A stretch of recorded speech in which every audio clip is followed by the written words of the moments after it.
यह मेरी सच्ची कहानी है। शायद आपको बहुत पसंद आएगी। वह बरसात के दिन थे। मुझे किसी काम से मेरे शहर 200 किलोमीटर दूर जाना था। मौसम बहुत सुहाना था। मैंने रास्ते में वाइन शॉप से एक बियर ले ली और कार में ही उसे पीने लगा और कार भी चला रहा था। मैं अपने शहर से करीब 80 किलोमीटर दूर आ गया था। रास्ते में बरसात बहुत तेज हो रही थी। बियर भी अपना असर दिखा रही थी। हल्का नशा हो रहा था। बरसात तेज होने के कारण मुझे रोड साफ दिखाई नहीं दे रहा था। रास्ते में बहुत डरावने जंगल था। दूर दूर तक सुनसान रास्ता था। रोड पर गाड़ियां भी बहुत कम चल रही थी। रात के करीब 8 बज चुके थे और मुझे भूख लग रही थी, मगर आसपास दूर दूर तक कुछ नहीं था। तभी अचानक मेरे सामने जंगल में से भागता हुआ एक नीलगाय हिरन जैसे जानवर मेरी कार के सामने आ गया। मैंने एकदम हड़बड़ाकर गाड़ी को साइड में घुसा दिया। मेरी गाड़ी स्पीड में ही रोड से नीचे उतरकर झाड़ियों में घुस गई और पीछे का टायर एक गड्ढे में फंस गया और गाड़ी बंद हो गई। मैंने मन ही मन ऊपर वाले को कोसा कि कैसे सुनसान रोड पर गाड़ी खराब करवा दी। अब आसपास दूर दूर तक इंसान तो दूर, कोई झोपड़ी भी नहीं दिख रही थी। मैंने सोचा चलो जैसे तैसे रात कार में ही गुजारते हैं, सुबह किसी को ढूंढ कर निकलने का जरिया खोज लूंगा। लेकिन किस्मत को कुछ और ही मंजूर था। मेरे दिमाग में आया कि चलो रात यहाँ बिताने से अच्छा है कुछ दूर तक चला जाए, क्या पता कोई घर या झोपड़ी मिल जाए। मैंने कार को लॉक किया और चल पड़ा जंगल की ओर। फिर अचानक से बहुत तेज बिजली कड़की और मुझे एक पुरानी फिल्मों की तरह एक हवेली नजर आई। मैंने सोचा कि चलो रात तो बिताई जा सकती है। मैं उस हवेली की तरफ बढ़ चला। अंधेरा होने की वजह से मुझे कुछ नहीं दिखाई दे रहा था। मैं हवेली के पास पहुंचा और मैंने आवाज लगाई, पर अंदर से कोई आवाज नहीं आई। फिर मैंने जोर से दरवाजे को बजाया, मगर फिर भी कोई आवाज नहीं आई। मैंने सोचा यहाँ कोई नहीं रहता, तो मैं जैसे ही वापस जाने के लिए मुड़ा, अचानक हवेली की लाइट जली और अंदर से आवाज आई, कौन है? वह आवाज इतनी मधुर थी कि मैं उस औरत की सुंदरता को सिर्फ कल्पना कर रहा था कि इसकी आवाज इतनी सुंदर है तो ये कितनी सुंदर होगी। तभी फिर से अंदर से आती आवाज ने मेरी कल्पना को तोड़ा, कौन है?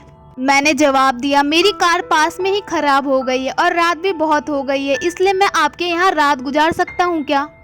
अंदर से आवाज आई, मैं तुम पर यकीन क्यों करूं? मैंने फिर अपनी कार खराब होने की दास्तान सुनाई। तभी हवेली की दास्तान सुनी। तभी हवेली का दरवाजा खुला और तभी अचानक जो मैंने देखा उसे मैं कभी नहीं भूल सकता। काली साड़ी में मेरे सामने खुद काम की देवी खड़ी थी। वैसी सुंदरता मैंने मेरी जिंदगी में कहीं नहीं देखी। जैसे स्वर्ग की अप्सराएं भी इसके सामने फीकी पड़ जाएं। उसके जिस्म को शब्दों में बयां करना नामुमकिन सा था। कद 5 फीट 8 इंच, चेहरा ऐसा जैसे कोई भी देखते ही मोहित हो जाए। होठ सेफ की फांकों की तरह लाल, जिस्म का आकार 34-30-34 था।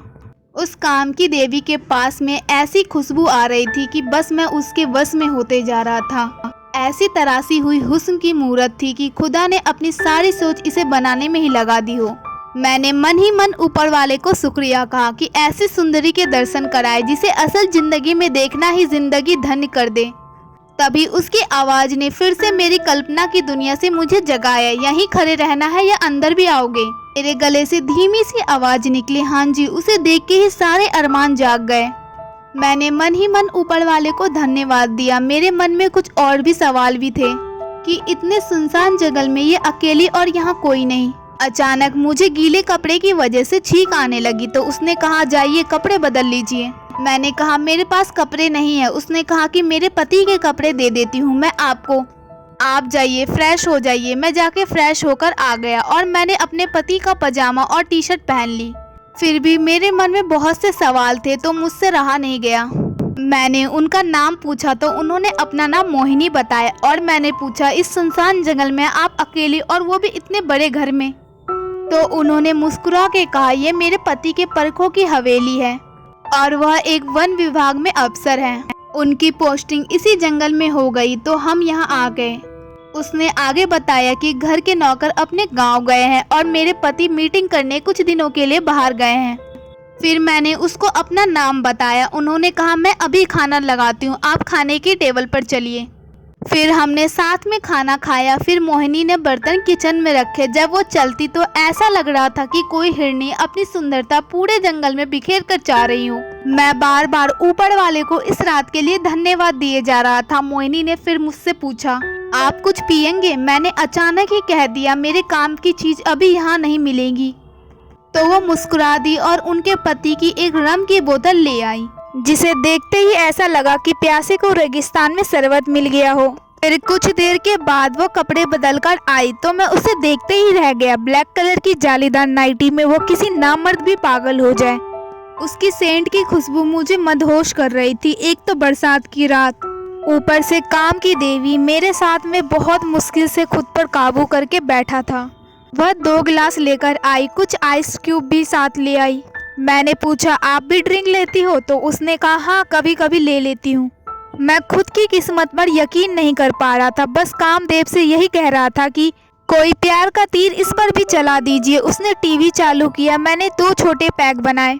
हम दोनों ने ड्रिंक खत्म की और टीवी पर कोई रोमांटिक मूवी चल रही। दोनों पर रम अपना असर दिखा रही थी। तभी अचानक बहुत तेज बिजली की आवाज आई और वो डरकर मेरी बाहों में आ गई। डर से डूबकर उसका मुंह मेरी छाती पर आ गया था। मेरा एक हाथ उसकी कमर पर था। मैं धीरे धीरे उसकी कमर सहलाने लग गया और वो भी मेरे आगोश में आ गई थी। मेरी बढ़ी हुई धड़कन की आवाज बिल्कुल साफ सुनाई दे रही थी। बड़े ही प्यार से मैंने उसे उठाया, फिर उसके साथ खड़ा हो गया। तभी अचानक फिर से बिजली की आवाज हुई।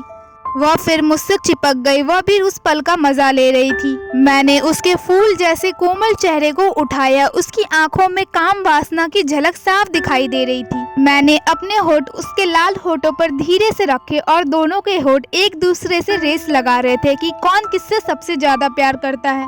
मैं मन ही मन सोच रहा था कि बस ये समय यहीं रुक जाए। और वह एक ऐसा सुखद अनुभव था जिसे मैं शब्दों में बयान नहीं कर सकता। जैसे ही मैंने उसे खुद से अलग किया तो उसने एक सवाल वाली निगाह से मुझे देखा। मैं उसकी नाइटी को धीरे धीरे ऊपर करने लगा और मैं उसकी सुंदरता का गुलाम बनते जा रहा था। मैं ऊपर वाले से मन ही मन कह रहा था कि इस रात के लिए हमेशा तेरा गुलाम रहूंगा। उसके वक्ष बिल्कुल सुडौल, गोल आकार के, सपाट पेट, गोल और गहरी नाभि। उसके तन पर कहीं भी अतिरिक्त मांस नहीं था। प्राकृतिक खूबसूरती का नमूना थी वो। मैं सोच रहा था कि देवताओं के पास ऐसी अप्सराएं थी। मैं सारी उम्र इसका गुलाम बनकर रहने को तैयार था। कहने को शब्द नहीं है। उसकी सुंदरता की तारीफ में मैं सोच रहा था कि देवता भी इसे धरती पर भेजकर पछता रहे होंगे। तभी उसकी आंखें मुझ पर फिर सवाल भरी निगाहों से देख रही थी। मैं फिर अपनी कल्पना से बाहर आया और धीरे से उसकी ओर बढ़ा। उसके पीछे जाकर उसके सुनहरे बालों को आगे कर दिया तो उसके मुंह से प्यारी सी आह निकली। फिर हम दोनों मदहोश हो गए। पूरी रात हमें कुछ पता नहीं लगा हमने क्या किया। उसकी इस अदा ने मुझे उसका गुलाम बना लिया। बस मैं मन ही मन कामदेव को धन्यवाद दे रहा था कि और कह रहा था कि अब मौत भी आ जाए तो कोई गम नहीं। ऐसी सुंदर काया वाली अप्सरा को पाकर मेरी जिंदगी तो धन्य हो गई। जब सुबह मेरी आंख खुली तो मैं अपनी कार में ही था। अचानक मुझे एक झटका लगा कि जो भी बीती रात में मेरे साथ हुआ तो क्या वो कोई सपना था। लेकिन मेरी कमर पर जलन महसूस हुई तो मैंने कार के मिरर पर देखा तो मेरी कमर पर नाखूनों के कई निशान थे। मेरे दिमाग ने काम करना बंद कर दिया। मेरी कार भी सड़क किनारे सही सलामत खड़ी थी। मुझे कुछ समझ नहीं आ रहा था कि ये कोई डरावना सपना था या हकीकत। मैंने कार स्टार्ट की और अपनी मंजिल की ओर बढ़ चला, मगर मुझे कुछ समझ नहीं आ रहा था कि वहाँ ना कोई हवेली थी ना कोई मकान। तो फिर मैं किस मोहिनी से मिला और कौन सी थी वो हवेली? कैसी अजीब पहेली थी यह जो आज तक मेरे लिए एक सवाल बनी हुई थी। आखिर उस रात मेरे साथ हुआ क्या था? मैं आज भी सोचकर सहम जाता हूँ। ये थिंक विद ब्रेन चैनल को अब क्लिक कीजिए बेल आइकन पे, जिससे आपको मिल सके मेरी लेटेस्ट वीडियो की नोटिफिकेशन सबसे पहले।